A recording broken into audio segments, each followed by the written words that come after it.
का नाही सांगा? कुठल्या टीव्ही वरती ह्याच्यावर चर्चा झाली का? एक विधानसभेचा आमदार ज्याला 40,000च्या मताने निवडून दिलाय त्याच्या विरोधामध्ये हे शिव्या देत आहेत, हे गोप्या गोप्या म्हणतायत. कुठं डेबिट झालं नाही, कुठं तिथं असा स्पेशल रिपोर्ट झाला नाही. म्हणजे यांना हे मान्य आहे. मला गोप्या म्हणलं ना, मला म्हणू दे रे, मी एकदम सामान्य घरातला पोरगा आहे. मला गोप्या म्हणला काय आणि काय म्हणला मला त्याचा फरक पडत नाही. मग मी तुला जनत्या म्हणलं तर चालेल का? चालेल का? मी म्हणणार नाही, पण असं म्हणलं तर चालेल का? अरे त्या जयंत्याला माझं चॅलेंज आहे. आणि पाय तोडायची तुम्ही भाषा सांगलीमध्ये केली.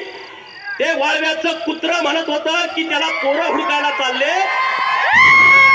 त्या जयंत्याला आणि त्या वाळव्याच्या कुत्र्याला मी आवाहन करतोय बिरोबाच्या बनात्मा,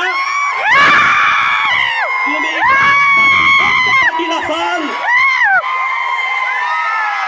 तर उद्या दुपारी प्रेस घेऊन जयंत पाटील आणि तो वाळव्याचा कुत्रा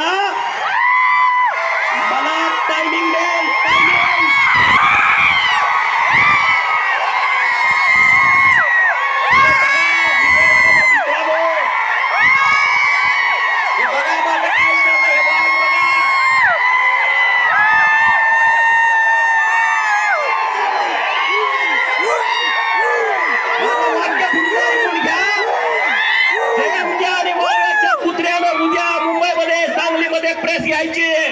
आणि त्यांनी सांगायचं गोपीचंद पडळकरला ईश्वरपूर मध्ये यायचं की वाळव्यात यायचं.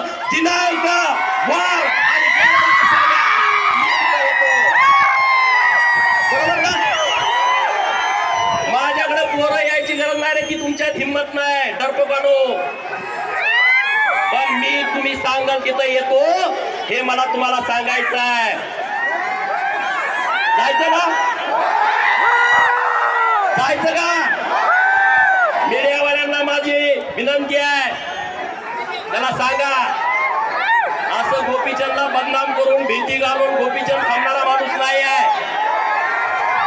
गोपीचंद फक्त माणूस आहे ना. मला आगे ना तिच्या तुम्ही मला किती जरी बदनाम करण्याचा प्रयत्न केला तर मी घाबरत नसतो. अरे मेरे जैसा बनने की तुम छोड़ दो, अरे मेरे जैसा बनने की तुम छोड़ दो, क्योंकि शेर पैदा होते हैं बनाने नहीं जाते. बरोबर ना? कुत्री अशी बोलक्याने येतात,